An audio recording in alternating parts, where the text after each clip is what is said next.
Salve, meus queridos e amados irmãos, na paz do nosso Senhor Jesus Cristo. Mais uma quarta-feira. Hoje nós temos a quarta profética na Igreja Assembleia de Deus, Ministério Unido de Cristo no Brasil. Não sabe o que é Unido de Cristo no Brasil? Porque esse Unidos em Cristo é da igreja, o dirigente dela é lá de Portugal. Ela foi aberta lá. E ele cedeu o nome para o nosso pastor da nossa igreja. Então, ela tem, como ela é igreja, Ministério Unido em Cristo, aí que pôs do Brasil, no Brasil. Fica ali na Avenida da Paz, 425, lote 7, se eu não me engano. Próxima feira de Setor Garavela, das quinta-feira. Hoje, Deus tem uma palavra nova, Senhor, para nós. Quarta-feira eu estou usando mais, está na minha direção. Quem vai dirigir hoje é meu filho, para a glória de Deus. E o ministrante será minha esposa. Eu creio que será assim, a vontade de Deus, se é a vontade de Deus. Assim. Então, o culto de quarta-feira é mais para aquelas pessoas que estão iniciando. Bem que mais minha esposa já são bem antigas, ela é mais antiga que eu na fé. Ela se converteu bem antes que eu converti em 2000 e ela... Quando foi que você se converteu, né? Hã? Quando foi que você aceitou Jesus? Ixi, bem. Ela nem lembra, ó, o tanto que os crentes são negligentes. Foi em 1900 e alguma coisa que ela aceitou Jesus. Antes ela bebia cervejinha, gostava de cigarrinho, gostava de festa. Mas quando Deus tem um propósito na vida das pessoas, Ele chama, né? E tudo que aconteceu na nossa vida foi permissão de Deus. Houve um tempo de separação e depois Deus agiu. Deus restaurou nosso lar. Quando a gente separou, os filhos ficaram comigo, 5 filhos ficaram comigo. Mas ela ficou na casa. Deus sabe como agir. Tudo que aconteceu na vida dela, na minha, foi permissão dele. Para que hoje nós estivéssemos aqui, ele sabia que ele é Deus. Ele transformou a vida dela, muito mesmo. É uma mulher de fé. E eu preciso de mais transformação. Apesar que eu me converti em 2005, 2000, estou com 23 anos, né? Vou fazer 24 e conversão em outubro de 2024, vou fazer 24 anos de conversão. Se me converter mais ainda, erro muito, falho muito, eu tenho pedido misericórdia do Senhor, que eu preciso de mudar meu jeito, mudar minhas atitudes. Porque eu aprendo dentro da Bíblia, que a gente fala do amor de Deus, a gente prega a palavra do Senhor, tem que viver o que prega. Jesus fala que ele não aceita hipocrisia na casa dele. E se eu falar a palavra, falar o que não está na Bíblia, não tiver discernimento do que está na Bíblia, eu estou sendo hipócrita, eu estou mentindo. E se eu não viver o que eu prego, eu estou sendo hipócrita. Eu não posso cobrar dos outros que eu não faço. E hoje nós vemos muitos pastores assim, obreiros, de maneira. Não conheço nenhum, veio falar. Também eu não conheço a casa de ninguém, nem quero conhecer, porque o apóstolo Tiago falou que eu não fui colocado como juiz, mas como observador da lei. Obedecer à lei, não juiz. Quem julga é só um, Jesus. Nós iremos comparecer do Tribunal de Cristo para ser julgado pelas nossas obras. Teremos um galardão. Então, e eu procuro o que eu falo nos vídeos que eu falo na igreja, eu procuro viver. Eu erro. Eu falho. Mas eu procuro. Quando eu vejo minha falha, é hora de eu voltar, pedir misericórdia pelo meu erro. Todos nós erramos, todo Deus conhece. Ele está vendo todas as coisas. Ele sabe onde eu vou cair, onde eu caí. quando eu vou cair, Ele conhece a minha fraqueza, tua, Ele conhece a nossa vida. Ele é o Deus onipotente, onisciente, onipresente. Ele está em todo lugar, em todo momento. Ele conhece, Ele é maior que tudo. Ele fala que Ele habita no céu, Ele é maior que o céu, como é que Ele habita no céu? Ele não habita na terra, porque a terra é onde Ele descansa os pés dele. A palavra do Senhor fala que Ele curva para ver a nossa oração, para ouvir nossa oração. E Ele curva também para ver os céus, coisa é maior que tudo. Muito difícil de interpretação e entendimento, mas nem o céu cabe ao Senhor, mas os céus do céu cabe ao Senhor. Só Ele para ter discernimento. Tudo que Ele fala tem que ser. E nós temos que procurar viver. Meu neto, tem um neto de 14 anos, o nome dele é Gabriel. Creio que alguém já viu algum vídeo dele aí. Ele prega, mas enquanto eu converso com o meu filho, você olhe lá, você tem que viver o que você prega, não é só pregar para as pessoas, não, você tem que viver. Mas você ainda é jovem, vai se consertando, mas trate de consertar rápido. Não é tempo de brincar mais. E isso eu falo para mim também. Não é tempo de eu ficar brincando. Talvez eu vou partir, o ministério dele vai crescer muito, eu não vou ver. Só Deus sabe. Então, mas hoje aqui em casa foi um dia de paz, muito sol, muito calor. Hoje foi um dia de paz. Às vezes eu penso, dá muita paz, muito calma aqui. Se eu não me engano, já tem mais da semana que eu vim falando que aqui está calmo. Mas Deus está agindo. Eu agradeço a Deus pela calmaria que está do meu lado. Não se vê falar nada, está tudo calado, tudo quieto. Deus está trabalhando, Deus trabalha no silêncio. Ele age no silêncio. Vamos orar porque aqui está na calma. Pela graça e misericórdia de Deus. Deus é misericórdia, Ele tem ouvido a nossa oração. Ele sabe tudo que a gente passa. Pai, obrigado, Senhor, por mais um dia. Obrigado por mais um dia. Obrigado pela vida de cada um de vocês. Eu agradeço pelo alimento. E principalmente por Senhor ser Deus, não desistir de nós. Embora sendo pecadores, sendo pais, mas o Senhor nunca desistiu de nós, Pai. Porque o Senhor não agrada da gente morrer nem viver de qualquer maneira, Pai. O Senhor quer a nossa conversão de dentro para fora, e eu também preciso, Pai. Por isso eu clamo por constantemente misericórdia. Eu preciso, Pai. Pai, perdoa os meus pecados, minhas falhas, minhas transgressões, por obra, pensamento e ignorância. Que eu fiz, que eu possa fazer, que agora o Senhor perdoe, Pai. Pai, fala hoje conosco, Pai, no livro do profeta Daniel, no capítulo 2. Não sei o que nós queremos ouvir, não que eu quero falar, mas que o Teu Espírito tenha falado através de Teu servo enquanto aqui. Seja para educação, para consolo, seja para exaltação, faça tudo à vontade do Senhor, Pai. Que o Senhor venha crescer e que eu venha diminuir cada dia mais. Amém. Irmão, livro de Daniel, profeta Daniel, no capítulo 2, Daniel, aquele que nós falamos ontem, né? Que foi levado cativo para a Babilônia, junto com Ananias, Misael e Azarias. Esses homens foram porque Deus tinha um propósito na vida deles. Como os demais profetas que nós vamos meter na Bíblia, foram vários profetas. Não foi só ele, não foi só Ezequiel. Nós vemos os profetas que vêm agora, até o final, creio que todos eles foram, ou quase todos.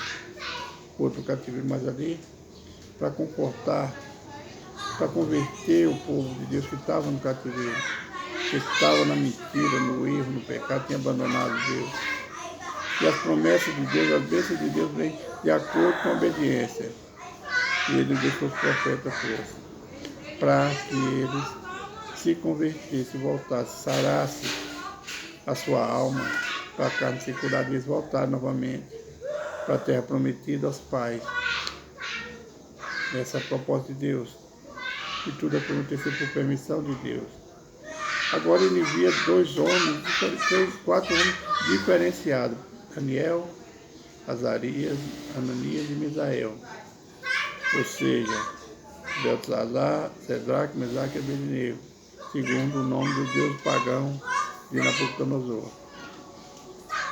Ele envia esses homens para cuidar do povo dele e para mudar a mente e o coração dos babilônios, principalmente do rei, que era um rei severo, um rei perverso. E através desses homens, Nabucodonosor aprendeu a conhecer a Deus, reverenciado da presença de Deus. Ele já começou quando o profeta Jeremias profetizou até a respeito dele. Ele começou a conhecer Deus. E quando Deus, todas aquelas nações que se levantou, que veio lutar contra o povo de Israel para saquear, Deus tirou todas elas. E como ele tinha, a vontade dele entregou na mão de Nabucodonosor. Como ele falou através dos profetas. Tudo que Deus fala na minha e na tua vida, ela se concretiza, conforme a vontade do Senhor. Ele não deixa ninguém enganado. A palavra do Senhor, nós vamos ver um dos profetas que nós virão a seguir. Ele não faz nada sem antes revelar os seus santos profetas. Também é bíblico. Então vamos começar no capítulo 2, o sonho de Nabucodonosor. Agora, no 2º ano do reinado de Nabucodonosor, Nabucodonosor teve sonho, e o seu espírito se perturbou e pesou-lhe o sono. Então o rei mandou chamar os magos, astrólogos, caldeus, encantadores, os caldeus, para declararem ao rei o seu sonho, os quais vieram e se apresentaram diante dele. Agora Nabucodonosor chama esses homens e fala para ele interpretar o sonho, só que ele falou que ele não lembrava mais do sonho, passou. Ele teve o sonho, mas não lembrava. Que eles contassem o sonho e ele daria a interpretação. Então, Nabucodonosor se irou, achou que ele estava querendo palavras mentirosas para ele. Então ele lança um decreto. Deus está trabalhando para levantar Daniel e os amigos dele. É assim que Deus trabalha. Já o rei já não sabia seus sonhos. Então, ele manda matar todos os sábios da Babilônia, todos. Inclusive no meio dele estavam a Daniel e os 4 amigos dele, os 3 amigos dele. Quando a notícia chegou até Daniel, ele mandou, pediu misericórdia ao rei e falou para dar um tempo. Daniel é um homem de oração, seus amigos também creem que homem de oração a Bíblia não fala, mas era um homem de oração. Então, ele fala ali com um homem que saiu para matar o sábio. E ele fala por que ele está, ele foi determinado a morte dele. E ele vai até o rei e pede socorro, pede um tempo para ele dar resposta à interpretação. Daniel já sabendo, tendo fé que Deus ia mostrar para ele. E Daniel foi para sua casa e orou. E Deus mostrou o sonho de Nabucodonosor. Mostrou o que seria nos últimos tempos. E Deus deu sabedoria a Daniel para ele interpretar e falar para o rei. Para que agora Deus, melhorando a vida do povo dele, né, do cativeiro. Deus usando de misericórdia com aqueles que rejeitaram a ele. Eu não estou falando de Daniel e seus amigos, nem de algum dos profetas. Estou falando do povo, de Zedequias e os príncipes e o povo que estava ali no cativeiro. Deus começa a trabalhar através desse sonho. Ninguém pode interpretar, mas Deus deu a interpretação a Daniel. E sabe como? Através da oração. Às vezes você está passando por luta, fica correndo atrás de profeta, atrás de uma resposta, e a resposta você está na Bíblia. É o joelho no chão, para que Deus pode que te responda. Não necessita correr atrás de profeta. Mas se for o caso, da interpretação minha através de um profeta, um servo do Senhor, ele vai enviar essa vida até na tua casa. Ou então você vai visitar uma igreja e lá ele falará contigo. Ou então, como eu já vi, aconteceu muitas vezes com a minha esposa, comigo já aconteceu também. Você vai andando pela rua, alguém para e te passa a revelação. Não é correr atrás de profeta dentro de igreja, né, nas casas, não é. Deus manda na tua presença. Agora, Nabucodonosor foi atrás dos homens que não tinha a sabedoria de Deus. Foi atrás de homens que adivinhavam por encantamento, pelos deuses, pelas trevas. Ele não foi atrás da pessoa. Aí como é que Deus age? Ele envia a luz para falar com Daniel. Porque Daniel, falar com Nabucodonosor, até aí, não entendemos que os demais eram trevas. O rei estava em trevas. Mas Deus falou com ele. Mas ele estava, porque ele ainda tinha uma luz que clareava. Ele ainda tinha uma vida pequena, mas espiritual. Então agora Deus tira as trevas e manda a luz falar com o rei, da interpretação do sonho. Do versículo 24 até o fim, a seguir, ou seja, até o 49, nós não vamos ver, porque é muito pequeno o tempo e muita leitura, né? E eu também não gosto de ler muito. Às vezes só pelo título eu consigo levar a mensagem. Às vezes não é Deus que usa, Ele que sabe como usar. Agora chega no capítulo, versículo 24 até o 49, Daniel interpreta o sonho de Nabucodonosor. Interpretação essa dada por Deus. Deus deu o sonho, mostrou o sonho a Daniel e deu a interpretação. Por isso Daniel foi ter com Arioque, o qual o rei tinha constituído para matar os sábios da Babilônia.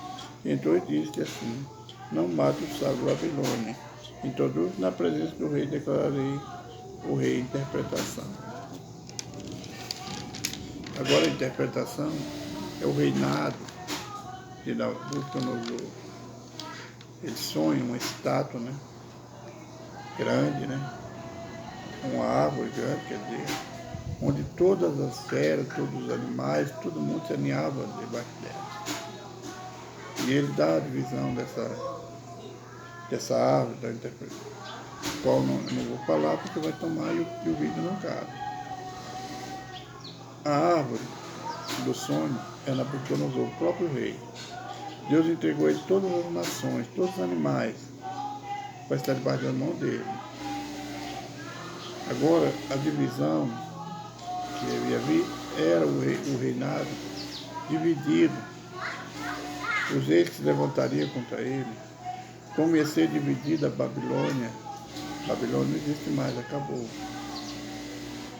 Então, Deus dá a interpretação de como seria dividido.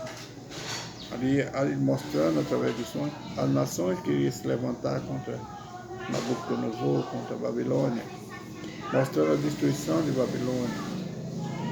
E no final ele deixa uma pedra, né, que se levantou contra todas aquelas nações. E a palavra do Senhor diz que ela foi crescendo. Não teve tamanho, quantidade tão grande que era essa pedra. Essa pedra é o reinado de Jesus Cristo. É o reinado dos céus. Que vai tomar todas as nações. Eu creio no livro de Daniel, um Apocalipse, parte que é cumprida e parte que vai cumprir. Nós veremos isso mais lá na frente, lá no final. Não sei quando, Deus saberá. Porque nós temos que rodar toda a Bíblia e voltar em Daniel de novo. Então, foi dividida, o som foi dividido, o corpo, a árvore, o corpo do rei Nabucodonosor, foi dividida a cidade de Babilônia. Os reis que invadiram, que se levantaram, aqui tem egípcios, tem romanos, tem muitas nações que estavam ligando a Babilônia, mas queria destruir toda a Babilônia. E nós sabemos que Babilônia não existe mais. A Babilônia que nós temos hoje é esse mundo que nós vivemos. Os pecados, a idolatria, a mentira, a fornicação. É a Babilônia que nós vivemos hoje. Mas a Babilônia que oprimiu o povo de Israel, a nação eleita, ela já não existe. Ninguém sabe nem falar onde é. E essa Babilônia que nos oprime, que oprime a igreja do Senhor, essa terra, onde o homem pensa que é maior que Deus, é o caso de Nabucodonosor. Ele se fez Deus, pensou ser maior que Deus, e ele foi comer erva, como os bichos. Foi tirado o reinado dele, nós vamos também estar mais na frente. Né? Isso é devagarzinho, com o tempo. Então ele foi, e assim é com essa nação. E nós, pela interpretação do livro de Daniel, nós vamos até Apocalipse, onde Deus fala que tudo vai ser destruído pelo fogo. Mas o reinado vai continuar na mão de Jesus. A palavra do Senhor no livro de Apocalipse fala que Satanás vai ser preso por 1000 anos. E nós, a igreja do Senhor, vai correr contra esse Satanás. Nós vamos lutar lá com Jesus contra as bestas dessa terra. Está próximo o tempo, irmão. Temos que vigiar. Então, Daniel é um livro. Eu tenho ele como um apocalipse. Parte já cumpriu, foi para aquele tempo. E parte lá no final nós vamos ver que vai se cumprir. Onde ele fala, onde vai ver, sela a palavra que ainda é para tempos distantes. Então nós vimos aí, ó, Deus honrando os homens, os fiéis dele, Sadraque, Mesaque, Abednego, Daniel. Nós vemos Deus honrando a fé deles, o esforço deles de fazer a vontade do Senhor, de não se contaminar com as coisas da Babilônia. E Deus quer honrar a nossa vida, a minha, a tua.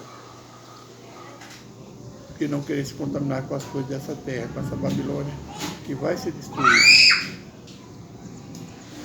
Então, irmãos, vamos ficar atentos, vamos esperar. Jesus está voltando. E por enquanto é isso que o Espírito tem a falar.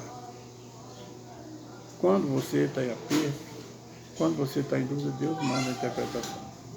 Ore, peça ao Senhor. Ele vai dar a visão, vai dar a interpretação, a resposta em sonho, vai mandar alguém falar com você, na igreja ou na rua. Onde for necessário, ele fala com você. Confia.